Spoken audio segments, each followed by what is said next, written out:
Hello everyone from beautiful Thailand. Today we are diving into a topic that's absolutely crucial for your English language journey. In today's video, I'll give you 30 essential phrasal verbs for everyday English with examples and explanation. But let's start with the question. Why are phrasal verbs so important? Well, phrasal verbs are a natural part of English and native speakers use them all the time, every day, in almost every conversation. Okay, in every informal conversation, because let's keep in mind that phrasal verbs are pretty informal. That's why you should use them as well, because they are the key to natural communication. Obviously, I'm about to provide you with examples for each phrasal verb, but while watching this video, please don't be just a passive listener. Make sure that you think of your own examples about your life. This is very important. They have to be about your life, about you. This is how we learn English actively, not passively, because our brain makes connection between an English word and example from your life. It's much easier to remember new vocabulary this way. During the video, I'll try to give you some examples about my life, of course, if that's possible. So just to show you how you can connect it to your life, and you will see that your English journey is gonna be much easier. It will be wonderful if you write these examples down on a piece of paper or maybe in your cell phone.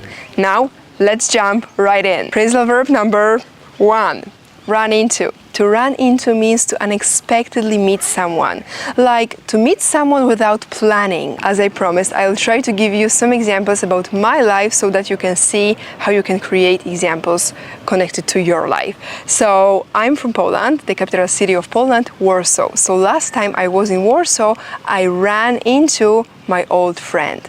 It was just an unexpected meeting. We didn't plan it. I didn't even know that she still lives in Warsaw. So we ran into each other. Here we need to be careful about pronunciation because run, the first form of the verb, like the present tense, to run into, yes, the bare infinitive, is just run. And the past form, it's like kind of similar because it's ran. I ran into. So just keep that in mind. Now we go to phrasal verb number 2, get along.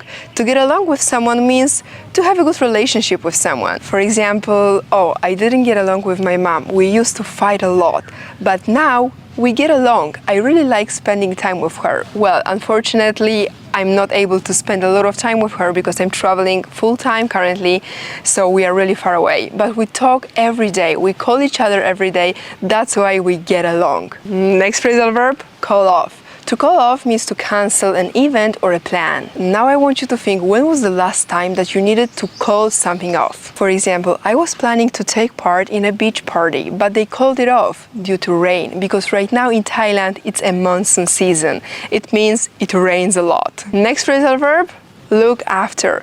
To look after someone means to take care of someone. For example, when I was a teenager, I used to look after my brother when my parents were at work. Or when I was a kid, I loved looking after my dog. Once we talk about family, the next phrasal verb is take after. To take after someone is to have similar traits to someone. For example, my brother took after my father. They both love sports. Before we go to the next phrasal verb, make sure that you think of your own examples, and the best idea would be to write them down. I want to encourage you to leave one of your examples in the comments. So the next phrasal verb is turn up. To turn up means to suddenly appear. For example, last week I lost the keys and they turned up in the kitchen. I was looking everywhere, I couldn't find them, and suddenly they turned up in the kitchen. I don't know how. I'm pretty sure you know the next phrasal verb. Give up. So to give up means to quit something or stop doing something because you lost motivation. And here I would like to tell you, please don't give up on your English. You can do it. I know sometimes it's hard and sometimes you can feel so demotivated, but don't give up. Next phrasal verb can be pretty useful in some business English when it's not too formal. So set up. Set up means to arrange a meeting. I usually use this phrasal verb to set up when it comes to organizing classes with my students. Let's set up our class for tomorrow. Bring up. Again, a phrasal verb that could be useful in some business environment. To bring up means to introduce a topic in a conversation. Imagine that we set up a business meeting and we are on that meeting right now, and I say, she brought up an amazing idea for the next project. So she introduced the idea. Breakdown, to stop functioning. My car broke down last night. Show up. To show up means to arrive or appear at a place. Imagine that I'm going to a party tonight and I'm asking my friend, hey, will you show up at the party? So we've been talking about some formal situations recently. Remember, phrasal verbs cannot be used in very formal situations.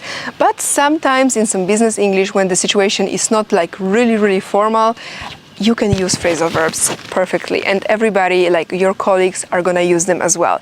So the next phrasal verb is fill out. To fill out means to complete a form with information. So for example, when you apply for a new job or when you are at immigration point at the airport, you need to fill out some form with your data, with your information. Yes, your first name, your last name, and so on and so on. You need to fill out a form. Get over. To get over means to recover from an illness or some emotional problems. For example, last year was really difficult for me, but I got over that. I managed with that. I managed with that stress and the difficult emotions. Take off. For example, the plane took off. It's in the sky already. Hold on. I'm pretty sure you know this one. To hold on means to wait for some period of time. For example, imagine that I'm talking to my friend and it's like, hold on, I need to drink some water. And she holds on while I'm drinking some water. Put away. To put away means to tidy up. For example, my boyfriend never puts away empty bottles of water. He always leaves the bottles of water, like the empty bottles of water, in the middle of the room, and it makes me crazy. So he never puts them away. And that's the real example, the example from my life. And did you see how I was talking about it? You could see that I get so emotional. This is how my brain remembers the phrasal verb or the word in English. So I just want to remind you to use your own examples. Look up. To look up means to search for information in some source, usually on the internet. For example, oh my god, I don't remember this word, like what was that word? Oh, I will look it up. Give in. To give in means to finally agree with someone after a long fight. For example, last week I was arguing with my friend and finally she gave in. She admitted she was wrong. Or I could say the same thing about me. I gave in. I admitted that I was wrong. Turn down. To turn down means to reject or refuse an offer. For example, imagine that you apply for a new job. You arrive at the interview and imagine that they offer you some salary, but you are not happy with that. So you turn it down. You turn the offer down. You reject it. You don't want this job anymore because it doesn't give you money. Run out of something, very useful phrasal verb in everyday English. Because when we run out of something, it means that we don't have something anymore. For example, imagine that you wake up and you want to make some coffee. You open the refrigerator and suddenly you see, oh, I don't have milk. So instead of saying, I don't have milk anymore, you can say, I ran out of milk. I ran out of milk. I don't have it anymore. Pick up. To pick up means to collect something. Just a second ago, I told you that I ran out of milk. So I can call my boyfriend and I can ask him, hey, could you pick up some groceries on your way home? Look forward to. I would say that look forward to is like a synonym, like a more formal synonym to can't wait. For example, I look forward to our next vacation. I can't wait. Break up. To break up means to end a romantic relationship. As we already know, we need to think of examples from our lives. So, 3 years ago, I broke up with my ex. I broke up with him. We are not together anymore. Thank God. Cut off. To cut off means to disconnect or stop the flow of something. It's usually used in the context of power. The power was cut off due to the storm, for example. Or when I was in India 3 months ago, it was, I guess, the power was cutting off all the time. All the time. It was really difficult to work because I was working and suddenly the power cuts off. We are slowly coming to an end, so keep watching and learn just a few phrasal verbs more with me. Come across. To come across means to find something unexpectedly. So the last time I was in the house of my parents, I came across my old photos. I didn't know they are there, but I came across them just by accident, unexpectedly. Get through. To get through means to successfully complete something, usually some difficult period of your life. For example, imagine that your best friend has just broken up with her boyfriend, and you say, "No worries, we will get through this together." Next two phrasal verbs are pretty easy. Stand up, sit down, turn on.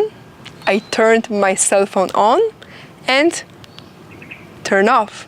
I turned it off. To wrap this video up, guys, because it's getting dark already, let me say that these 30 phrasal verbs are your ticket to sound native-like, if you want, of course, but if you don't want to sound like a native speaker, you don't have to.